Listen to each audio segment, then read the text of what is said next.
What's up everyone, Salmon Sauce here, and for today's video I am going to be showing you guys the best settings in 2K23 that's going to help you with your dribbling, it's going to help you with your passing, but most importantly it's going to help you with your shooting. So let's not waste any time, let's just get right into it. So in mycareer you want to press start, you want to go all the way to the right to option/quit, and the first thing you're going to do is go to settings. Once you're in settings, there's one thing that you have to change in here, and that is the shot feedback. You want shot feedback on all shots. The reason you want shot feedback on all shots, there's multiple reasons. This is actually going to help you with your defense too, because it shows the timing, you know, slightly early, late, slightly late, all that stuff for all shots, even if it's on the other team, even if it's your teammates.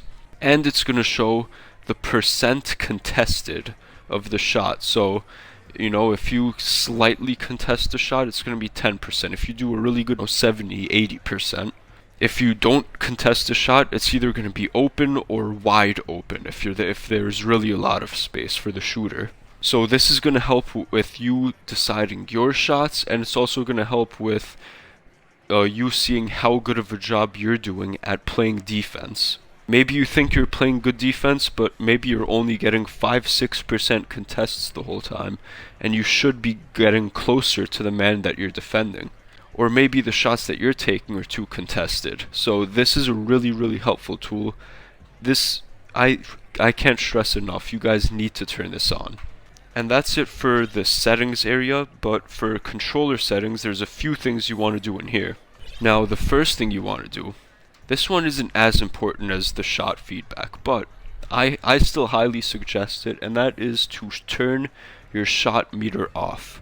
Why is it important that you turn your shot meter off? Well, first, you do get a little bit of a boost, but that's not the main reason. You get a boost, but it's not as big of a boost as it has been in past 2Ks, but there is a little bit of a boost. But more importantly than the boost, I personally feel like the shot meter is distracting this year. Why is the shot meter distracting? Because your shot timing changes in different situations. So if you have low stamina, your shot gets slower. If your shot is getting contested, your shot becomes faster.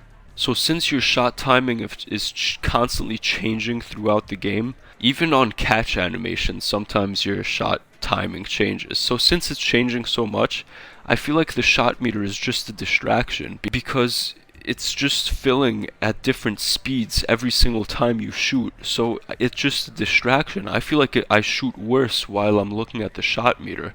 I think it's the best idea to turn your shot meter off and just look at your player's form. Look at their elbow while you shoot. And listen, if you've been playing with the shot meter this whole time, it's going to take a while for you to get used to this. You might shoot really badly for a few games. I suggest that you do this for a few games. You try this for at least 5 or 6 games, I have to say. And if you're still shooting terrible without the shot meter, then you could go back to turning it on. But so many people try it for 1 or 2 games and then they give up and they turn it back on. I suggest try it for at least 5 or 6 games, even if you shoot terribly. Just keep trying and you might be able to get used to it, because it took me a while to get used to it too, and I seriously think it's worth it. Another setting, shot timing. Now, if you guys have a tough time making layups, you could turn this on to shots and layups. Me personally, I don't really like layup timing because the layup animation changes and it's at different speeds every time. But it definitely is helpful, and you do get a huge boost on your layups if you're able to time it well. But me personally, I don't really use it, but I might try it eventually. The other thing is shot timing release. So I kept it on the default, which is late, but what you need to do, if you see that you're constantly getting slightly early, you could switch it to early. So basically what it does is it makes it more lenient towards early shots. Or you could do very early to make it more lenient towards even earlier shots. They have late and they have very late. So that's another reason the shot feedback is good, because you could see, are you releasing it early or are you releasing it late? I personally like it on the original late, but a lot of people also like it on early. I wouldn't really go with very late or very early. I would either go early or late, but that's just something else to pay attention to. Another setting, this is not quite as important because it's already the default setting is the best setting, which is pro stick orientation. It's on absolute, but just make sure you don't switch it to camera relative. I know many people like to play on camera relative, and I seriously suggest you just keep it on absolute, because it's going to make it so much easier to dribble, because no matter where you are on the court, the dribble controls are going to be the same. And if you do camera relative, your dribble controls are going to change depending on if you're on the left side, the right side of the court, or if you're around top of the key. So I highly suggest keep it on absolute.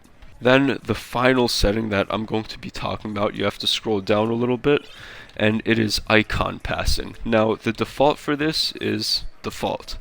So if you scroll right twice, you go past full receiver control and you go to pass type control. This setting is important because you can use the bounce pass while icon passing. So how do you do it? So when you're icon passing, you usually do RB and then the button for whoever you're going to pass it to. A for the point guard, B for the shooting guard, etc., etc. But to do a bounce pass, let's say I'm going to pass to the shooting guard, instead of doing RBA, you'll do RBAA. So you double tap the button for that player, or RB LTLT for the center. Or if you're on PlayStation, obviously R1. But being able to control if you want to do a regular pass or a bounce pass is very helpful, especially while using the icon pass. And those are basically all the settings that I use to make sure that I'm playing better, I'm shooting better, I become a better passer, and it helps me be a much better decision maker on the court. If you guys found this video helpful, make sure you hit the like button, subscribe, and turn on notifications. Let me know down in the comment section below if you have any questions, or if you have some input about a setting that you think is really helpful that I forgot to mention. But anyways, thank you all for watching, and the most important thing that I want you all to do is to have a splendid day.